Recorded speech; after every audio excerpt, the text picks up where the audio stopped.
Thank you, Mr. Chairman. At first blush, the prospect of having another hearing almost seems irresistible, except for the fact that that additional hearing would not disclose one single solitary relevant fact. All facts necessary or that would be at the disposal of this committee are already in the record. Ms. Lerner is not coming back. And Mr. Chairman, I don't need law professors to come for a second hearing and read me the case law. There's not going to be one additional fact uncovered at a second hearing. So what facts do we have at our disposal? Mr. Chairman, I have identified 9 separate, specific assertions made by Lois Lerner on May the 22nd.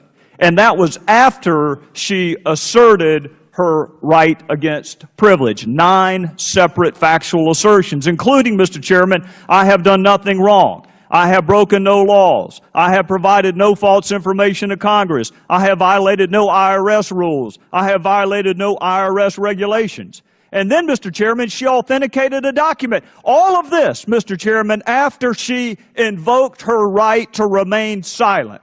9 separate factual assertions and the authenticating of a document after, with the advice of counsel, I hasten to add, with the advice of counsel sitting right behind her, she testified to 9 separate factual assertions and then authenticated a document.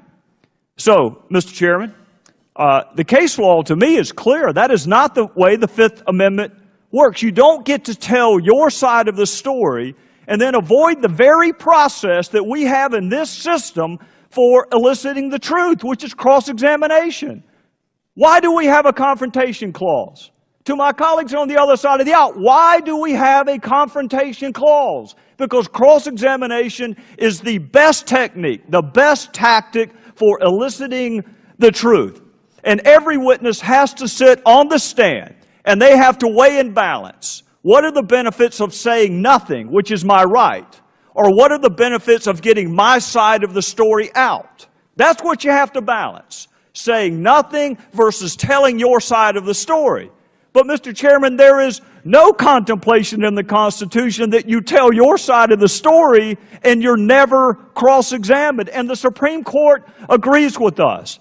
Mr. Chairman, these are just 2 quotes from the Supreme Court. A witness may not testify voluntarily about a subject and then invoke the privilege against self-incrimination when questioned about the details. Similarly, in Brown versus United States, a witness waives the privilege by voluntarily giving exculpatory testimony. A denial of activities that might provide a basis for prosecution constitutes a waiver of that privilege. Yes, she has a Fifth Amendment right to remain silent. She sat there and could have said nothing. We had a witness this week who did that. We had a witness this week who said nothing. She didn't. She made 9 separate factual assertions, and then she authenticated a document. If that is not waiver, if that is not express waiver, then surely it's implied waiver, and if it's not implied waiver, what is? If giving your side of it, 9 separate facts, and Mr. Chairman, I have to add this. Because aside from certain factual assertions, this witness volunteered, and this is important, she testified that she has done, quote, nothing wrong. I know my friends on the other side of the aisle will conclude that is an amazingly broad statement. It's tantamount to a double negative. I've done nothing wrong. So let's flip it around. What she's really saying is, I have done everything right. To say I've done nothing wrong is to really say I have done everything right. So, Mr. Chairman, what possibly could be a broader assertion of fact than to say I have done everything right? I want to say this in conclusion because my time is almost up. I have had private conversations with colleagues on the other side of the aisle whose opinion I respect very much. And I'm not going to disclose those private conversations other than to say I benefit from their counsel. There's some very, very good attorneys on the other side of the aisle, as there are on this side of the aisle. The way I view this, Mr. Chairman, is this is Congress asserting its constitutional obligation to provide oversight. Yes, she has a constitutional right to remain silent, and she could have invoked it, but she did not. And we have a constitutional obligation to provide oversight. So we can have another hearing. I have great respect for the gentlelady from the District of Columbia, but let's be honest with each other.